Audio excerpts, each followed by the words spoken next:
Le joueur de quilles professionnel de Saguenay, Patrick Girard, a livré une belle performance la semaine dernière au tournoi Barbasol Players Championship à Columbus, aux États-Unis. Le quilleur a terminé en cinquième position sur 120 participants. Il a par le fait même pris part à la finale télévisée du tournoi organisée par la Professional Ballers Association.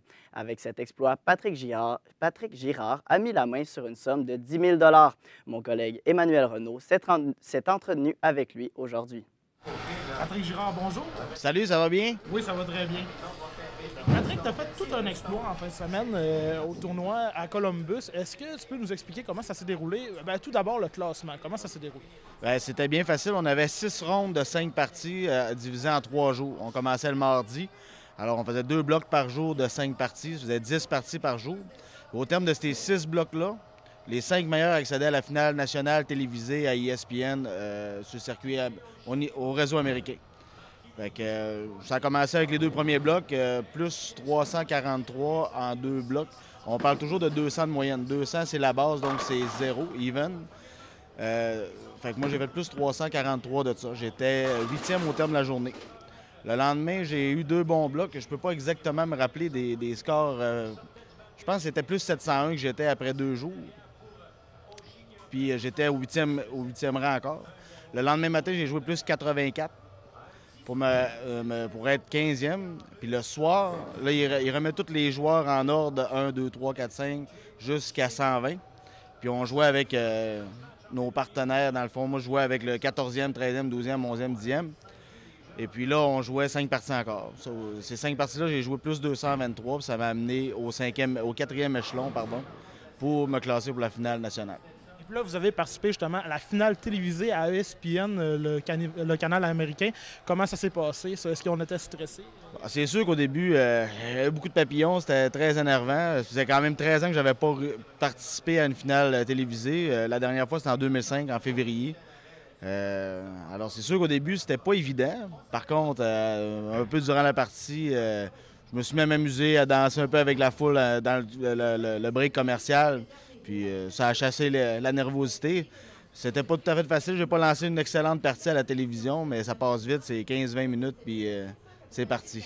Puis qu'est-ce qui peut expliquer ça, justement, que ça a été plus difficile à la télévision? C'est sûr, j'ai eu la misère à rentrer dans la partie à cause de la nervosité. Ça a été pas facile de m'embarquer dans le match. Puis mon adversaire, il a fait d'excellents lancers. Il était parti avec beaucoup d'abats. Fait que j'avais beaucoup de bowling de rattrapage à faire. Fait que ça a rajouté de la pression à tout ça. Mais comme je dis, c'est une partie, c'est rapide. Des fois, ça y va, des fois, ça y va pas. C'était pas mon tour cette fois-là. Mais tout de même très satisfait de ma 5e place au Players Championship à Columbus. Puis des fois, il n'y a pas tout le monde qui le sait, mais c'est des conditions quand même assez difficiles qui sont présentes là, dans les tournois américains. Ouais. Comment on fait pour s'ajuster justement à ces conditions-là? Bien, c'est sûr que ça prend un niveau de précision un peu plus élevé. Il faut faire attention à nos lancers. Bien souvent, on va descendre un peu la vitesse des tirs, on va ralentir un peu la course. On va essayer de garder ça le plus simple possible. Ici, les quilles, ce qui est spécial, c'est que c'est quand même une course invisible. On voit l'allée, mais on ne voit pas ce qui est appliqué dessus. On met de l'huile, effectivement, sur l'allée. Là-bas, à la télévision, ils mettent un colorant bleu dans l'huile pour qu'on puisse voir un peu le patron de huilage. Au début, c'est sans être intimidant. On se laisse un peu avoir par les zones un peu ombragées qu'on voit sur l'allée. Puis on oublie qu'on a joué ce patron-là durant toute la semaine. C'était le même huilage que toute la semaine. Le colorant fait rouler la boule un peu plus rapidement. Fait qu'il faut se tasser un petit peu sur l'allée, il faut faire des ajustements, mais le patron d'huilage était le même. Fait que c'est sûr que c'est pas évident de s'ajuster au début, mais moi j'ai joué un tournoi la semaine d'avant à Indianapolis, qui était un patron d'huilage semblable. Fait que c'est sûr que ça m'a donné quand même un avantage. Ben, ça a donné un avantage à tous les autres joueurs, mais on était capable aussi de pratiquer. On a des pratiques avant, alors on est capable, avec des coachs là-bas, d'avoir un bon tempo, un bon rythme de jeu. Puis il y a très peu de Canadiens qui ont réussi à faire ce que tu as fait. Comment on se sent par rapport à ça?